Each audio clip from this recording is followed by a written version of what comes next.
Hello, my name's Bob Chilcott and I'm so happy to be here in Armagh for the Charles Wood Festival and Summer School, and it's been such a delight today. We're working together with the young women of the Charles Wood Girls Singers here who have done a beautiful job today, and we're going to sing a little bit for you in a minute. I'd just like to introduce my colleague here who's with me, Ian. Hello, my name's Ian Keatley. I'm the director of the Charles Wood Girls Choir, which began in, I think, 2017, and we will relaunch following the pandemic next year. But we're delighted to have these young singers with us today, and thank you for coming. You sound great, and it's really fun to work with you. So what we're going to do, we met a few hours ago, and we've been working on a piece that I wrote, a setting of the famous Irish text, "Be Thou My Vision." And I love this text, actually, and it's actually a mixed choir piece, but we've learnt it as a song, as a single-line song, and we've done a little bit of work on it. So I think what we'll do, before anything else, I'd like you to hear them sing it, and then we'll just do a little bit of work on it and see where we are. So here we are. This is "Be Thou My Vision."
Thank you.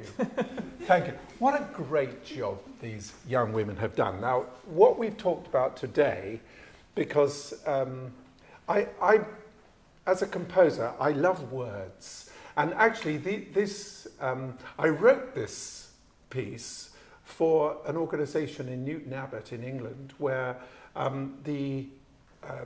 there happened to be someone there who was the daughter of the Reverend Audrey, who wrote Thomas the Tank Engine books. And excuse me, she asked me if she could commission this piece for the father of her husband, who was a church organist. And he loved these words, "Be thou my vision." They're beautiful words. They were originally quite old Irish words, but they've been versified by someone called Eleanor Hull at the end of the 19th century.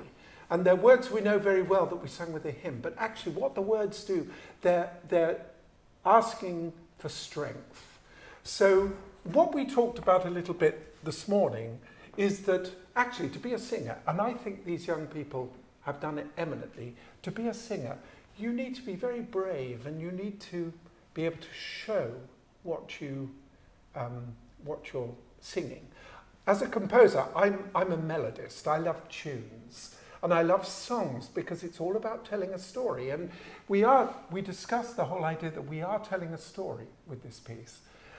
What I would like you to do is just sing the first verse again. And what I'm trying to get them to do is just to have the confidence to look out a little bit more with their heads a little high and to show that song in their face. See if you can do that. We'll do the first verse and see where we go, okay?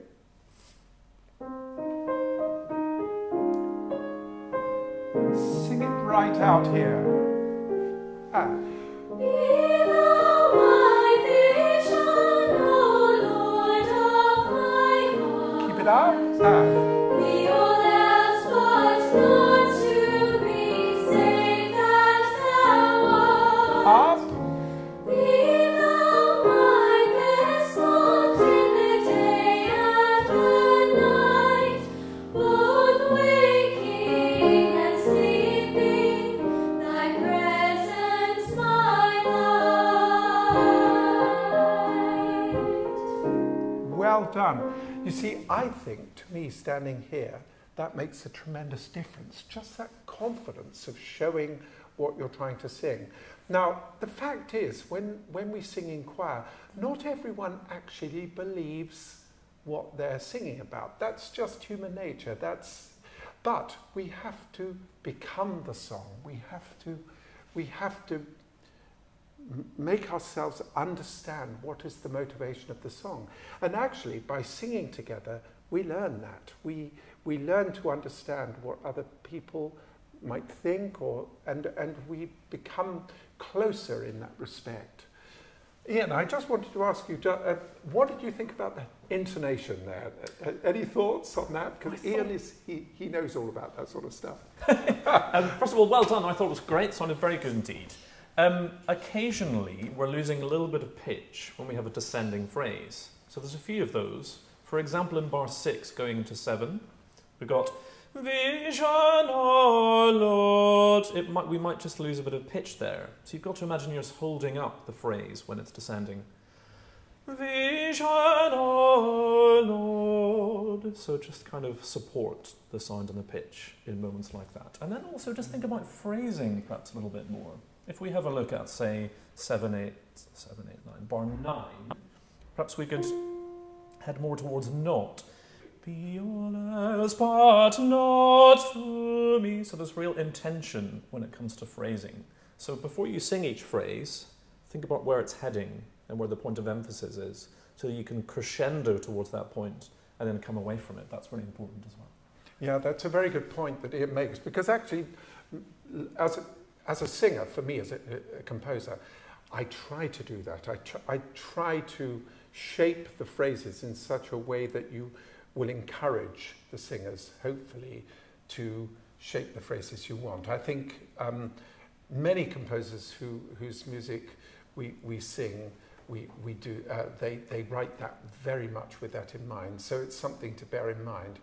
And in this piece, they sing the first verse twice, and then we get this middle section, be thou my wisdom. In the middle of the song, we're in kind of the bit where we're being a little more affirmative. I'd just like you to sing this middle bit, be thou my, because we get to the climax of the piece, which says, excuse me, be thou with me dwelling and I with thee one. This is the key. It's, you know, I need your help, and I need you to be with me, and I will be with you. We'll be together. So could you sing from Be Thou My Wisdom? That's in bar 41. And be really affirmative here. 1, 2, 3. Be thou my wisdom, be thou my true word, be thou ever with me, and I with thee, Lord. Again. Be thou my great Father, and I thy true Son. Be thou in Now, crescendo.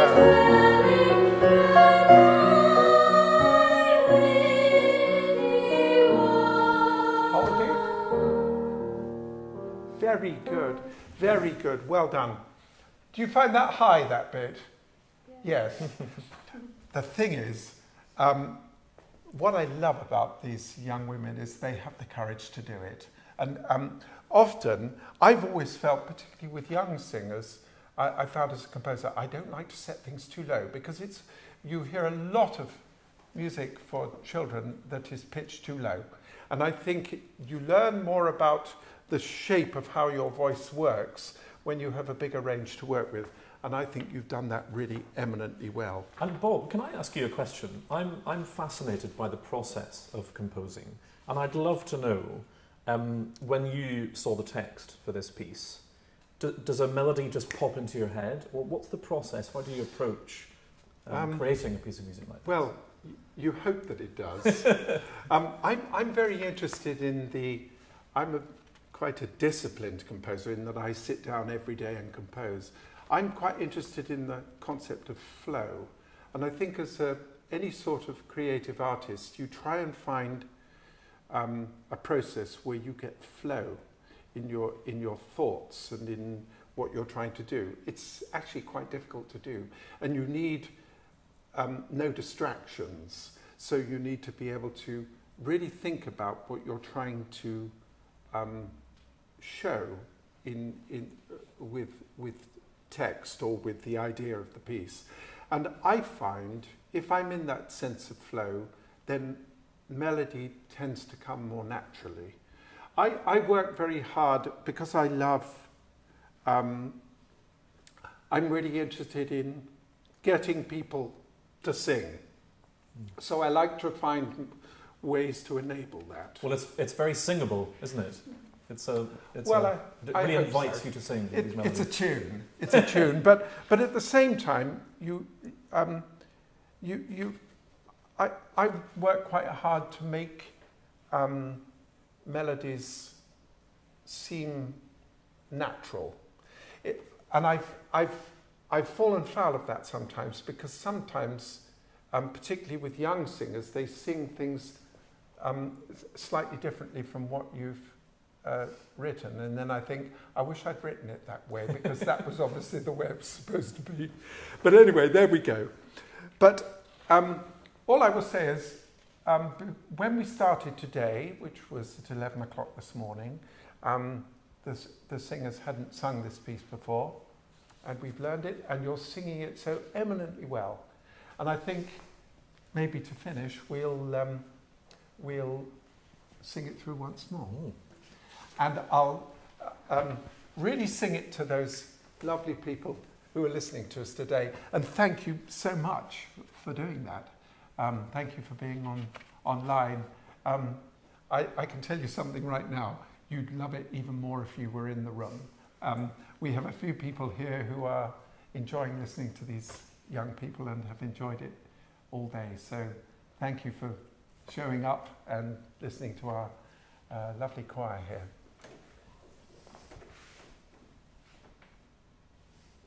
Be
Thank you so much, and thank you to the Charles Wood Festival Girls Singers. Beautiful job.